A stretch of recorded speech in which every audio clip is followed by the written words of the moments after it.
دوستی کا جادو، 3 پریوں کی کہانی۔ پرستان کے خوبصورت باغ میں 3 پریاں رہتی تھیں جن کے نام نور عدن، انزلہ اور نازیہ تھے۔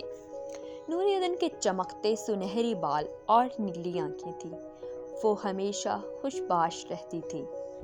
انزلہ کے چاند جیسا روشن چہرہ اور سیاہ لمبے بال تھے، جبکہ نازیہ کی گلابی رنگت اور بھورے بال اسے منفرد بناتے تھے۔ یہ تینوں پریاں ایک دوسرے کی بہترین ساتھی تھیں اور ان کی دوستی کی مثال پورے پرستان میں دی جاتی تھی۔ ایک دن پرستان کے باغ میں ایک پراسرار روشنی نظر آئی۔ نور عدن نے حیرانی سے کہا، یہ روشنی کہاں سے آ رہی ہے؟ آئیں دیکھتے ہیں۔ تینوں پریاں جادوئی دروازے تک پہنچ گئی جو پہلی بار کھلا تھا۔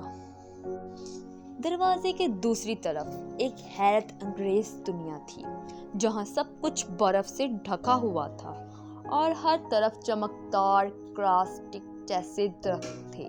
وہاں ایک بوڑھی پری نے اس سے کہا، یہ برف کی دنیا ہے اور یہاں کے پھول جادوئی ہیں، مگر ان پھولوں کو بچانے کے لیے 3 سچے دوستوں کی ضرورت ہے۔ اگر یہ پھول مرجھا گئے تو ہماری دنیا ختم ہو جائے گی۔ نور عدن، انزلہ اور نازیہ نے حامی بھری اور اپنی دوستی کے جادو سے برف کے پھولوں کو بچانے کی مہم پر نکل پڑے۔ راستے میں انہیں مختلف مشکلات کا سامنا کرنا پڑا۔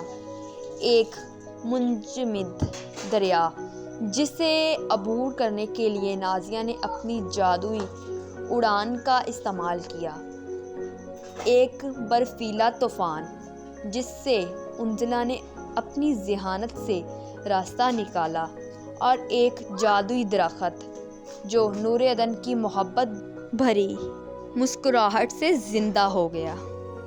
آخر کار تینوں دوستوں نے اپنی محبت اور سچی دوستی سے برف کے پھولوں کو زندہ کر دیا۔ ان کی دوستی کے جادو نے نہ صرف برف کی دنیا کو بچایا بلکہ پوری پرستان کو ایک نئی روشنی بخشی۔ پرستان کے تمام رہائشیوں نے ان کا شکریہ ادا کیا اور ان کی دوستی کو ہمیشہ کے لیے یادگار بنا دیا۔ ہیلو گائز، اگر آپ کو ہماری ویڈیو اچھی لگی تو ہمارے چینل کو سبسکرائب کریں، ہماری ویڈیو کو لائک کریں اور ہاں، بیل آئیکن دبانا مت بھولیں اور ہمیں کمنٹ میں ضرور بتائیں کہ آپ کا نام کیا ہے تاکہ ہم اگلی ویڈیو آپ کے نام